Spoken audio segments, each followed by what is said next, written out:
Alright, hey guys, this is my first video I'm going to do of this sort. I wanted to do like a short highlight video, but also commentate over it so you understand the decisions that I make. This is just going to be like a test. I'm only going to make a few of these videos and just see how you guys like it. Alright, so in this game it's Warwick versus Italy. I decided to start bottom side because I have a Yasuo top laner who's most likely going to be scrapping with the Nautilus by the time I get to top side. Also, Warwick Yasuo versus Nidalee, not we could win that match, that scuffle pretty easily if we just focus the Nidalee right away. It could go either way, but Warwick's so strong at level 3, which you're going to see later in this, that you shouldn't really be afraid of fighting most junglers level 3 as long as they don't get the jump on you. Also, mid's also is a prime lane to gank, and bot's going to be very, very hard to kill. Even if I do a blue wolves gromp than bot, it'd be very, very hard, and I'd rather go for the more guaranteed 2v2 or gank on the Nautilus, which is pretty likely to happen. Alright, so this is the first clip. I'm doing my red. I guess I shouldn't speed it up. Alright, I do my red, and you can see I'm keeping track of my lanes here, and I kite it over because I'm gonna most likely look for the blasting plant. Because I look for the blasting plant if I'm not afraid of. If Nidalee's there, I'm not, like, it doesn't matter. So that's why I look for the blasting plant. If I was going against a different jungler, like maybe Kha'Zix, I wouldn't take the plant. I'd go around. Anyway, as you can see, I see Nidalee here, and like I said, Warwick level 3 is just so strong that I think she just underestimated what I was going to be able to do in this kind of situation. She must not know Warwick too well, and I follow her flash with a holding Q. Unfortunate that we both flashed for this kill, but you know, better safe than sorry. I'm gonna speed it up a little bit here. So I do scuttle and then I invade top side. It might have been better just to invade straight top immediately, but I like having the scuttle for like a getaway pass, so I wasn't sure exactly. Now I know Gromp's here because if you look at the CS of the enemy Nidalee, let's see if I look at it. There it is. It's around here. I look at it. You can see she has 5 CS, and she had double buffs. So the 3 CS is coming from wolves, and the 2 other CS is from the both buffs. So I know the Gromp is there. Now I go and I ward because she might come up for the Gromp. It would be more likely for her to go to the bottom side, but I guess she wanted to help gank this Yasuo lane. And let's rewatch that without me speeding it up. I need to remember to not speed it up in the future. Alright, so I ward this. Like I said, it would be more likely for her to run down here, but I guess she wanted to help the top lane, and she thought her Gromp was up. I see her run past my ward, and I tried to time it to. I wanted to cue her as she hit this plant to go over the wall, but she didn't do that pathing. I just predicted around the timing she'd be around here. I hold my Q initially because I was gonna see if she was gonna turn into tiger form to jump over the wall, and then I would follow her with Q. But she didn't even notice me, and so I Q before I get my fear off, so that if she ran over here to jump over the wall, I still have it. And because I pinged so many times and had such a deep ward, my Orianna came to finish the kill.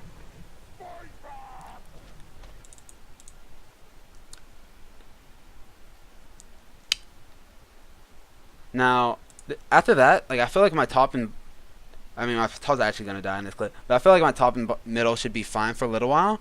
And let's see if it's on here. My bot lane does tell me that Tristana flash. You can see the pings on it here. So I do know that the bot lane's flash is not up. So I look for that. Like I can't get it initially, so you see I do the Gromp and then I look for the Scuttle Crab. But eventually, as they start to push out the lanes again, I decide to go down bottom.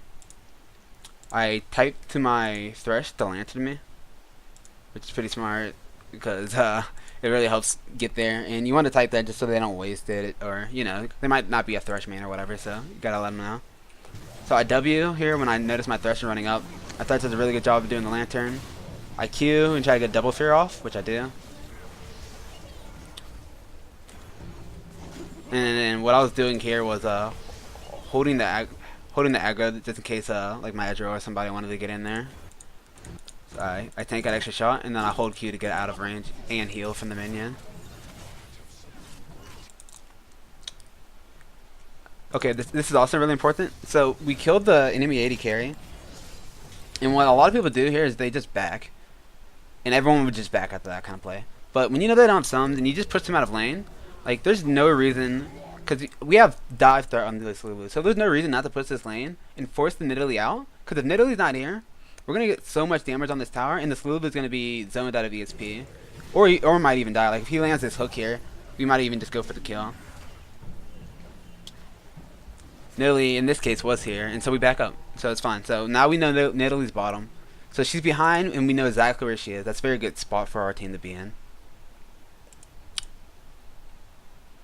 So now I can, like, track her out, because you know she has, this camp's not up. And, okay, so my pink ward catches her here as well. Okay, so notice I don't run straight to my blue, even though it's coming up. I wanted to invade her out of red again because we're ahead. I have Thresh with me, and with my double wards, I'd be able to track her very easily. I basically get the clean kill still there. She's really far behind, which is why that sort of thing can happen. And now we go for the red buff invade. Again, a lot of people would back after that kind of play, but you need to try to push your advantages. So you should invade whenever you get the chance.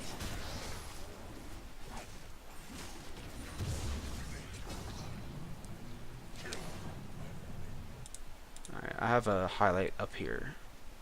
So now I go back to clean that ward. Okay, so this is, again, pretty important of not just autopiloting. Something when I coach people, I notice a lot that they autopilot and they get behind. Or they don't get behind, they just don't get ahead, you know? So, again, instead of going straight to my blue buff, I go to clear the pink ward, and then for the ward onto their Krugs, I notice that Nidalee jumps there, right? And I know that this Raptors camp is up, so I run straight to the Raptors camp to clear this, because I have Tiamat here, and I had my smite up, so I knew I could get it very quickly. And you see, I'm going to take a peek at her real quick. Oops, I think I went back a little bit too far. But I'm going to take a peek at her and notice her health. Because remember, she was level 4 when she died middle, and I'm now level 6. So I think she just hit level 5, but you can see her health was definitely not full. So I'm going to stay and look around for this. And like here, she's just doomed, right? Because I positioned myself on the top side and I have ult and everything. Like I probably don't even need to use ult there, but I want to secure the kill. So you can see, I just don't do blue, right? And again, I go mid to keep pressuring the game. I don't push it any farther because my mid lane's gonna be there.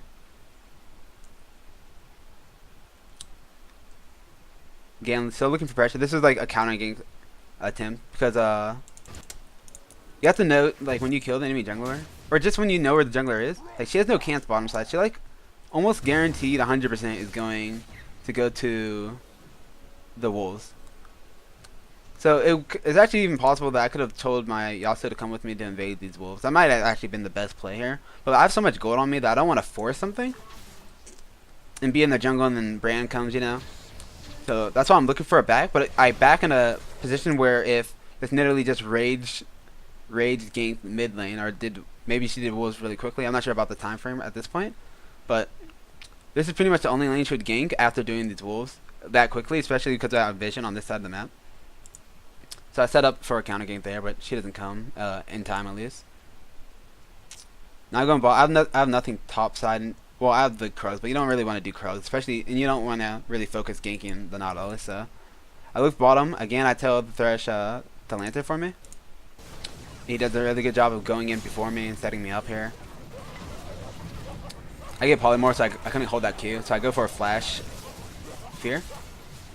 And now, kind of like the whole, almost like the theme of this video is, even though that gank doesn't lead to an immediate kill, what it does is it chunks them out. And so this allows me to just tell my teammates to stay here, especially when I have red buff. Like, we just stay here and you get this first tower. First tower gold is not as big as it used to be, but it's still pretty significant. And if you look at the article that Riot came out with, the teams that get first blood first have like something like a 61 something percent 1%.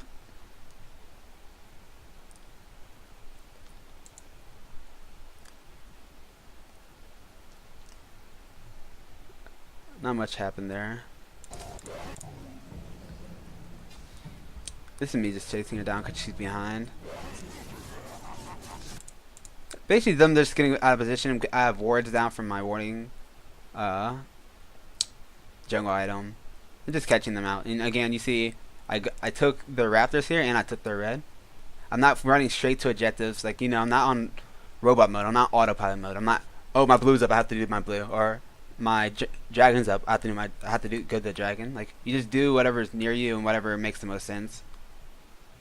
Also keep in mind that I didn't, when something happened in the middle there, I got off my blue buff immediately. I know some people will stay there for too long and try to finish the camp, which is okay with certain champs, but like Warwick, I have movement speed to the fight, so it really doesn't make sense to not go there when you have such a advantage on terms of roaming with Warwick.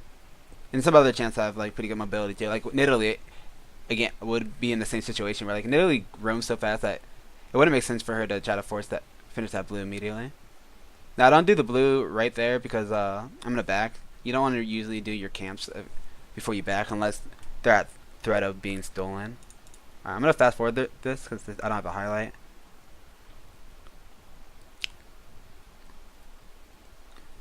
Just telling my team to focus on objectives. You see, I'm telling my team I'm peeking the towers. I even type like conjure on towers here. You see I ping a lot as well, which can be good or bad. Sometimes it annoys your team if you're losing, but could also help you get really far ahead if they listen. So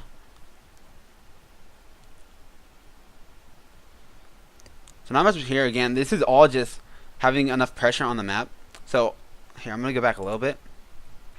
This whole time, you see all this fighting happening top, right? And instead of like running all the way top, you just have your team focus on the actual objective that's near you. And that's what we do. So I keep telling my team to come from this bot tower, and I just wait. We have a pink ward in that bush.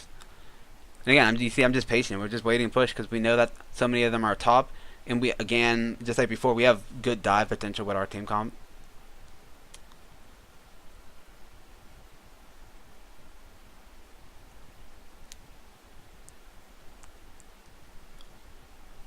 Alright, getting to the end of this video now. It's been a little bit longer than I wanted to be, but let's see. Alright, so look at what I do here when I come back from... I bought 2 pink wards, I have 2 sightstone wards basically, and then I tell my team to relax and focus on barrier control. So I get a deep ward on mid lane.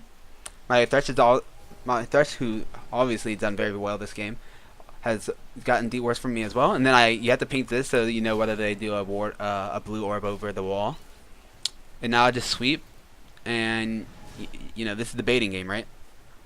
So we're all just hiding in bushes, waiting for them to have to come out because they're afraid of us getting Baron, obviously.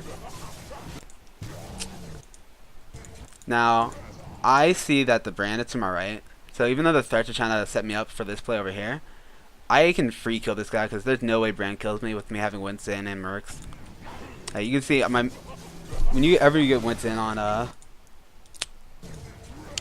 Warwick or anything that's on hit, really amplifies your ultimate damage. So I destroyed that guy, and so fast that I don't even think the Tristana expected me to do that much damage. That's why she jumps in. And they FF immediately because they were obviously going to get Baron there, and they're just super far behind. Alright, so just tell me how you like this kind of video. I'm not sure if this is the kind of format I'm going to keep it on. I'm not sure if I will make it even shorter than this, or just keep it as the clips and then maybe add text descriptions of basically what I'm saying here. Just let me know. Have a nice day.